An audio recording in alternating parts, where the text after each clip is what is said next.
Math care চ্যানেলের পক্ষ থেকে সকলকে সুস্বাগতম। আশা করি তোমরা সকলেই ভালো আছো। আজকে আরেকটি নতুন ভিডিওতে এসেছি। কোষে দেখি 15.2-এর 15 দাগ থেকে অঙ্কগুলি আজকে সুন্দরভাবে সমাধান করে দেখাবো। এর আগের ভিডিওতে 14 দাগ পর্যন্ত অঙ্কগুলি সুন্দরভাবে সমাধান করেছি। অঙ্কগুলি প্রয়োজন হলে আগের ভিডিওটি অবশ্যই দেখে নিও। আজকের ভিডিওটি মনোযোগ সহকারে দেখে অঙ্কগুলি বোঝার চেষ্টা করবে। আর চ্যানেলটিতে নতুন হয়ে থাকলে সাবস্ক্রাইব করে পাশে থাকা বেল আইকনটি দাবিয়ে নোটিফিকেশান অল করে রাখবে, যাতে করে পরের কোনো ভিডিও আপলোড করলে সবার আগে সবার প্রথম তোমার কাছে নোটিফিকেশান চলে যায়। আর যারা আগের থেকে এই চ্যানেলটিকে সাবস্ক্রাইব করে রেখেছো তাদেরকে অসংখ্য অসংখ্য ধন্যবাদ। তাই চলো শুরু করা যাক আজকের ভিডিও। দেখো 15 দাগের অঙ্ক বলেছে, মারিয়া ঘন্টায় 18 কিমি বেগে সাইকেল চালিয়ে 10 মিনিটে একটি সমবাহু ত্রিভুজাকার মাঠের পরিসীমা বরাবর ঘুরে এলো। ত্রিভুজটির একটি কৌণিক বিন্দু থেকে বিপরীত বাহুর মধ্যবিন্দু পর্যন্ত সোজা যেতে মারিয়ার কত সময় লাগবে হিসাব করে লিখি। মারিয়া ঘন্টায় 18 কিমি বেগে সাইকেল চালিয়ে 10 মিনিটে যে দূরত্ব যাবে সেটি হচ্ছে সমকোণী ত্রিভুজাকার মাঠটির পরিসীমা। তাহলে 10 মিনিটে যত দূরত্ব যাবে সেটি প্রথমে আমাকে বের করতে হবে। সেটি হচ্ছে ত্রিভুজাকার মাঠটির পরিসীমা। সেই ত্রিভুজাকার মাঠটি একটি সমবাহু ত্রিভুজ। এবার ত্রিভুজটির এক কৌণিক বিন্দু থেকে বিপরীত বাহুর মধ্যবিন্দু পর্যন্ত যেতে কত সময় লাগবে সেটা হিসেব করতে হবে। তাহলে ছবিটা প্রথমে আঁকলেই পরিষ্কার হয়ে যাবে, তারপর অঙ্কটি সুন্দরভাবে সমাধান করব। দেখো এখানে যে ত্রিভুজটি এঁকেছি এ বি সি, এটি সমবাহু ত্রিভুজাকার মাঠ। এই ত্রিভুজাকার মাঠের পরিসীমা বের করতে হবে প্রথমে। যেখানে বলা আছে যে মারিয়া ঘন্টায় 18 কিমি বেগে সাইকেল চালিয়ে 10 মিনিটে এই ত্রিভুজাকার মাঠের পরিসীমাটি পরিক্রমা করে। তাহলে 10 মিনিটে কত দূরত্ব যায় সেটি প্রথমে আমাকে বের করতে হবে। তারপর বলেছে ত্রিভুজটির একটি কৌণিক বিন্দু, এই কৌণিক বিন্দু থেকে বিপরীত বাহুর মধ্যবিন্দু পর্যন্ত সোজা যেতে মারিয়ার কত সময় লাগবে। অর্থাৎ এই যে এডি দূরত্ব যেতে কত সময় লাগবে বের করতে হবে। এডি দূরত্ব যেহেতু এটি সমবাহু ত্রিভুজ, তাহলে মধ্যবিন্দুতে এডি বিসির উপর কিন্তু লম্ব হবে। এই দূরত্বটি প্রথমে বের করতে হবে। তারপর এই দূরত্ব যেতে কত সময় লাগবে সেটা মারিয়ার গতিবেগ দেওয়া আছে ঘন্টায় 18 কিমি, সেখান থেকে পেয়ে যাব। তাহলে সবার প্রথমে 10 মিনিটে কত দূরত্ব অতিক্রম করে সেটা বের করতে হবে। মারিয়া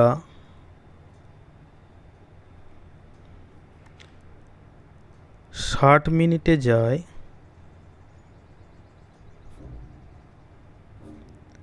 18 কিমি, কিমিকে মিটার করে দিলাম, 18,000 মিটার।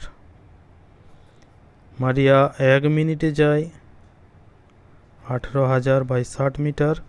মারিয়া 10 মিনিটে যায় 18,000 গুণিত 10 বাই 60, 0 কেটে দিলাম, 6 3 18, 3000 সমান 3000 মিটার।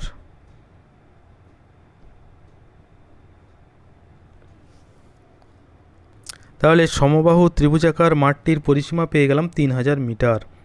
সমবাহু ত্রিভুজাকার মাঠটির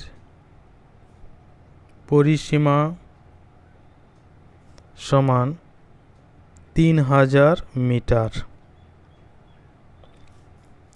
অতএব সমবাহু ত্রিভুজাকার মাঠটির প্রত্যেক বাহুর দৈর্ঘ্য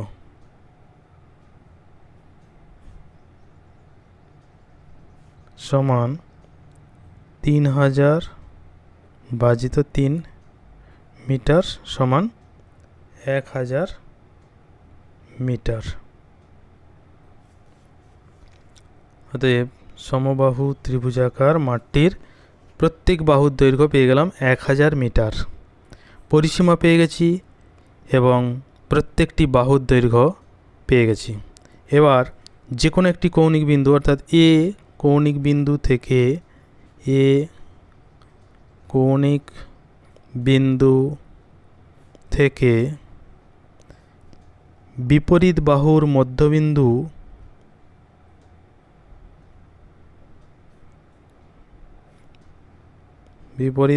মধ্যবিন্দু অর্থাৎ ডি পর্যন্ত দূরত্ব সমান এ ডি। মনে করি এডি সমান এইচ মিটার। আবার এডি বিসি এর উপর লম্ব। অতএব সমবাহু ত্রিভুজ এবিসি এর ক্ষেত্রফল আমরা পেয়ে যাব যে কোনো ত্রিভুজের ক্ষেত্রফল যেমন নির্ণয় করে হাফ ইন্টু ভূমি, এখানে বিসির দৈর্ঘ্য হবে 1000 ইন্টু উচ্চতা আমি এইচ ধরে নিয়েছি, এইচ বর্গ মিটার সমান হয়ে যাবে 500, 2 দিয়ে কাটলে 500 এইচ বর্গ মিটার। এটি হচ্ছে সমবাহু ত্রিভুজ এবিসি এর ক্ষেত্রফল। আবার সমবাহু ত্রিভুজের ক্ষেত্রফলের একটি সূত্র আছে, সেখান থেকে সমবাহু ত্রিভুজটির ক্ষেত্রফল সমান, সমবাহু ত্রিভুজের ক্ষেত্রফল আমরা জানি √3/4 ইন্টু বাহু স্কোয়ার, এখানে বাহু 1000 স্কোয়ার বর্গ মিটার সমান √3/4 ইন্টু 1000 ইন্টু 1000 বর্গ মিটার।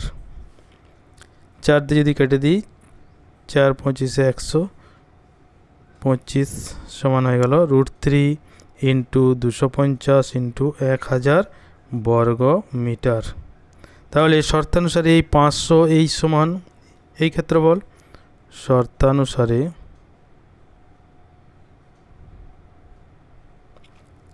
500 এইচ সমান √3 ইন্টু 250 ইন্টু 1000 বা এইচ সমান √3 ইন্টু 250 ইন্টু 1000 বাই 500।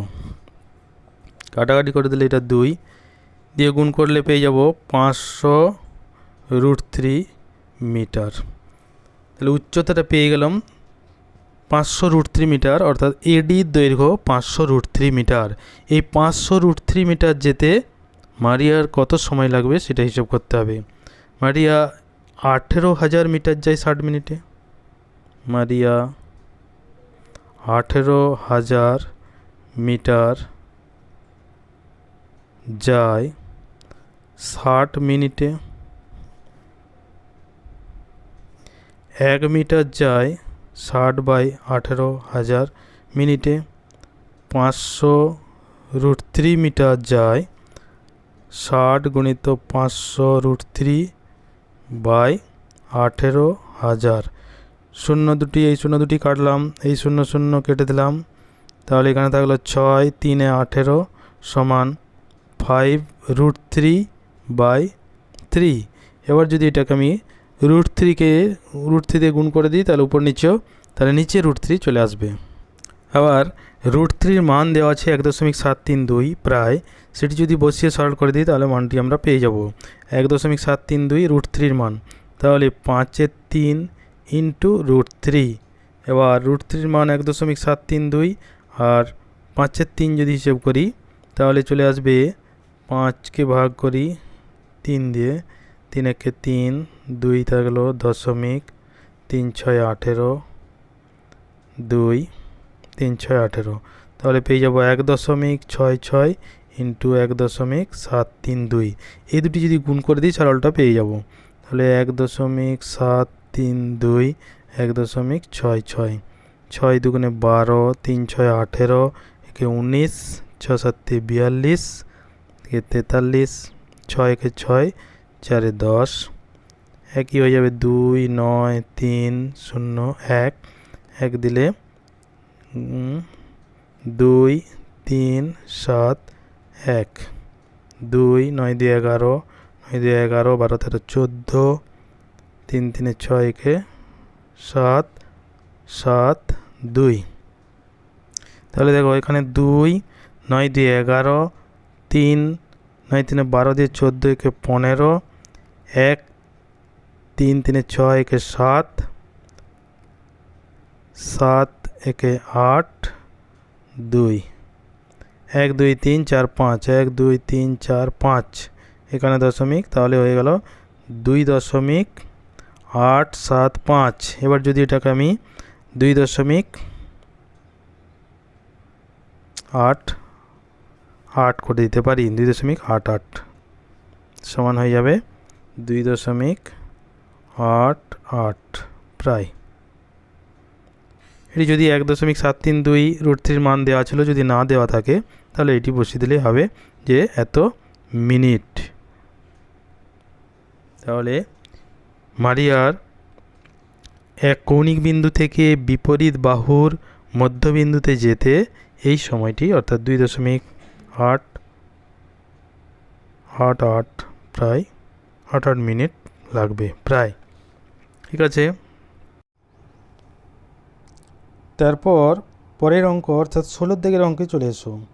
একটি সমবাহু ত্রিভুজের প্রতিটি বাহুর দৈর্ঘ্য 1 মিটার বৃদ্ধি করলে ত্রিভুজটির ক্ষেত্রফল √3 বর্গমিটার বৃদ্ধি পায়। সমবাহু ত্রিভুজটির বাহুর দৈর্ঘ্য হিসেব করি।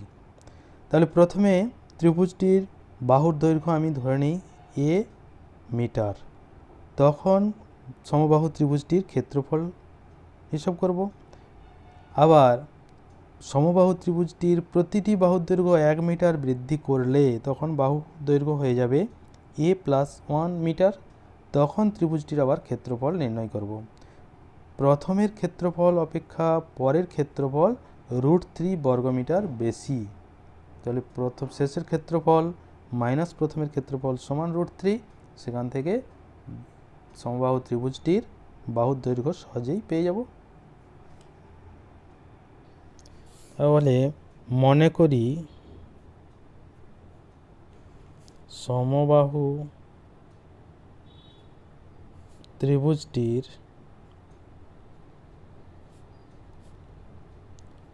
প্রতিটি বাহুর দৈর্ঘ্য সমান a মিটার। অতএব সমবাহু ত্রিভুজটির ক্ষেত্রফল সমান √3/4 ইন্টু a স্কোয়ার বর্গমিটার। ত্রিভুজটির প্রতিটি বাহুর দৈর্ঘ্য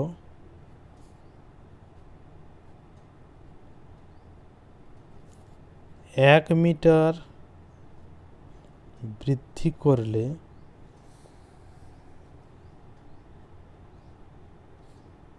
বাহুর দৈর্ঘ্য হবে a + 1 মিটার। অতএব এখন ক্ষেত্রফল হবে √3/4 ইন্টু a + 1 এর হোল স্কোয়ার বর্গমিটার, কারণ এখন বাহুর দৈর্ঘ্য a + 1।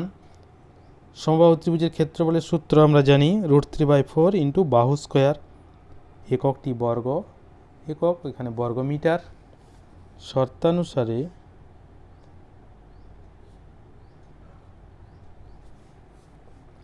√3/4 ইন্টু a + 1 এর whole square minus √3/4 into a square সমান √3।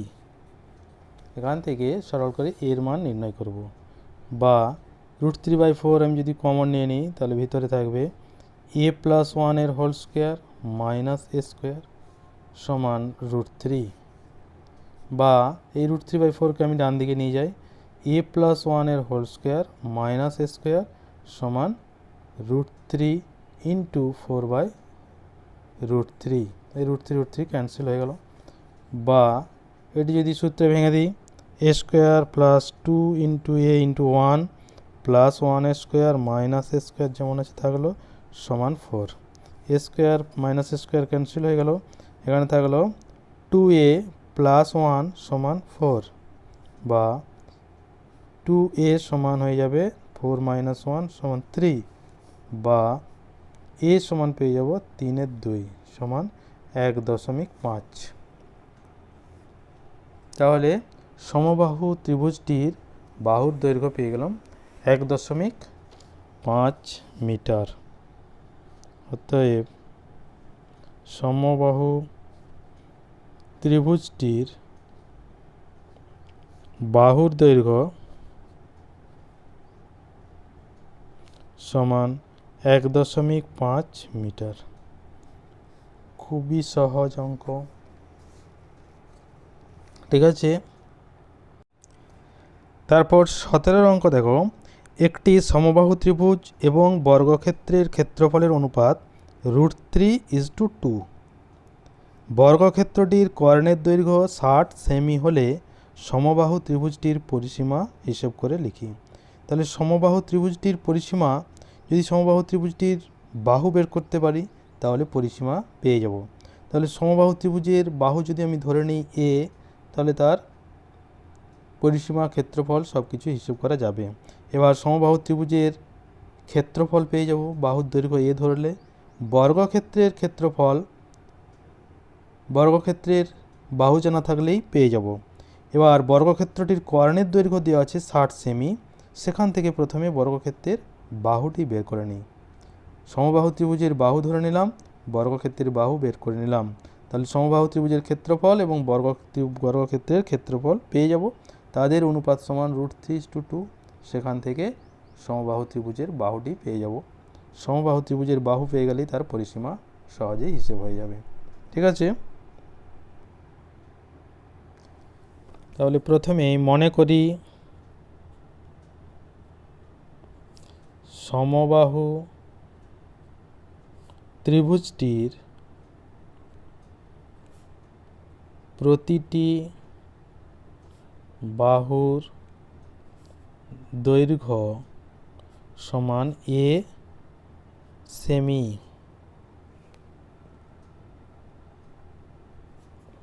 অতএব ত্রিভুজটির ক্ষেত্রফল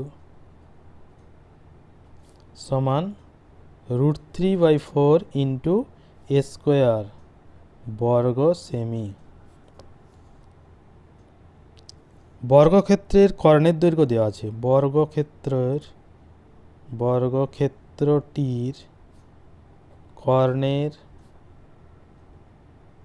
দৈর্ঘ্য সমান 60 সেমি। আমরা জানি বর্গক্ষেত্রের কর্ণের দৈর্ঘ্য সমান √2 ইন্টু বাহু। অতএব √2 ইন্টু বাহু সমান 60, বা বাহু সমান 60/√2। এবার √2 যদি উপর নিচে দিয়ে গুণ করে দিই, √2 নিচে হয়ে যাবে √2 ইন্টু √2 সমান হবে 60√2/2, 30 সমান 30√2। তাহলে বর্গক্ষেত্রের বাহু পেয়ে গেলাম 30√2 সেমি। তাহলে বর্গক্ষেত্রটির ক্ষেত্রফল, অতএব বর্গক্ষেত্রটির ক্ষেত্রফল সমান বাহু স্কোয়ার, তো বাহু এখানে আছে 30√2 তার হোল স্কোয়ার বর্গ সেমি।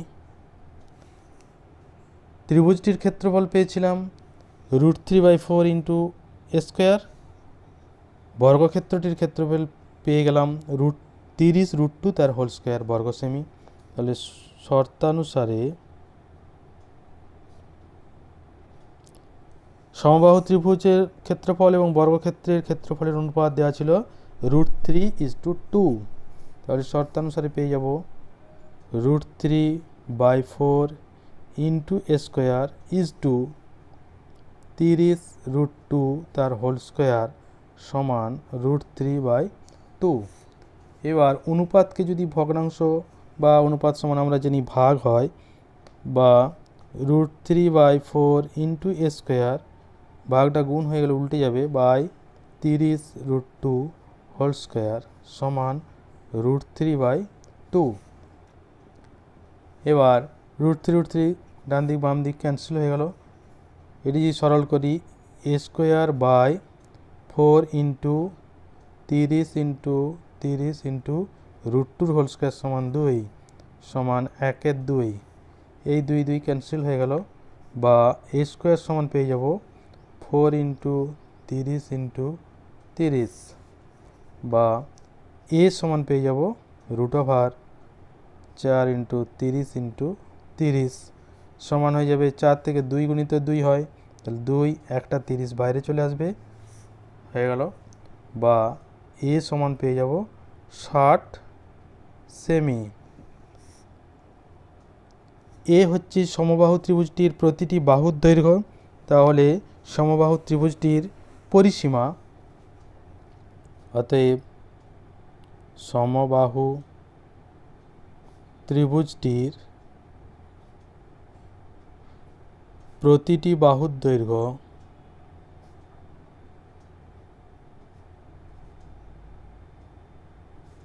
সমান 60 সেমি।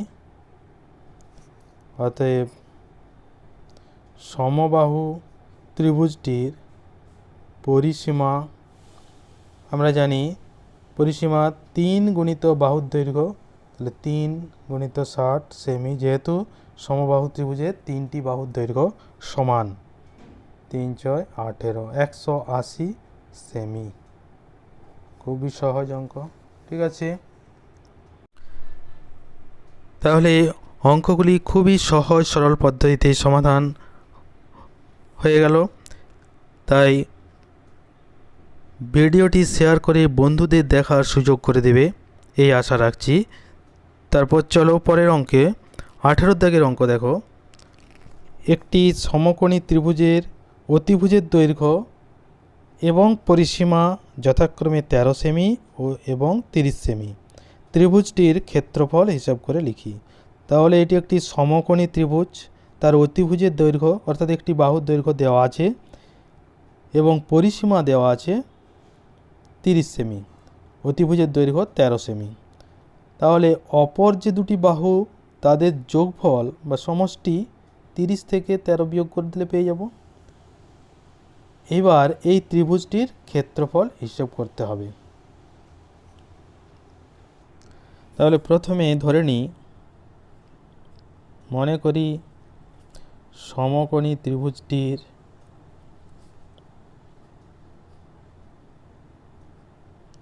লম্ব সমান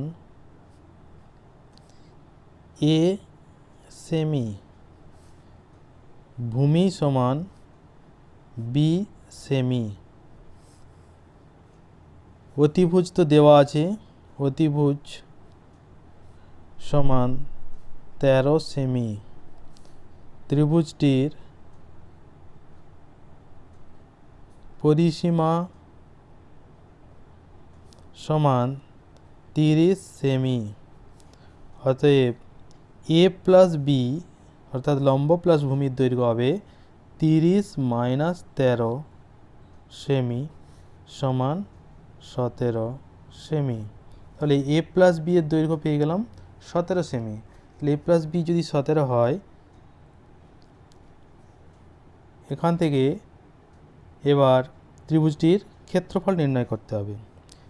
পিথাগোরাসের উপপাদ্য থেকে আমরা জানি লম্ব স্কোয়ার প্লাস ভূমি স্কোয়ার সমান অতিভুজের স্কোয়ার। অতএব এখানে লম্ব a, তাহলে a square plus b square, ভূমি b, অতিভুজ 13 স্কোয়ার।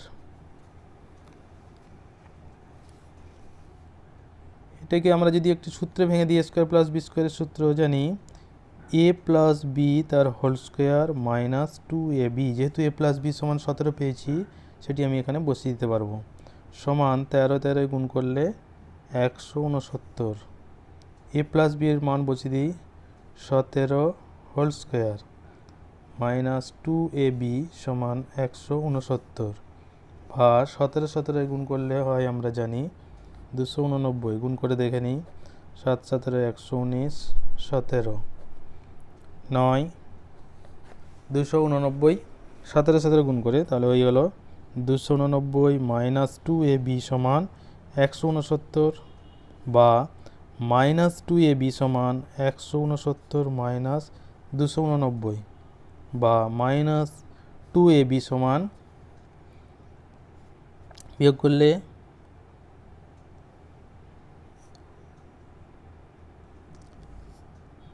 9 9 0 6 2 8 1 1 0 মাইনাস হবে 1 1 2 মাইনাস মাইনাস কেটে গেল, বা এ বি সমান 2 দিয়ে যদি ভাগ করে দিই 120/2 সমান 60, তাহলে পেয়ে গেলাম এ বি সমান 60।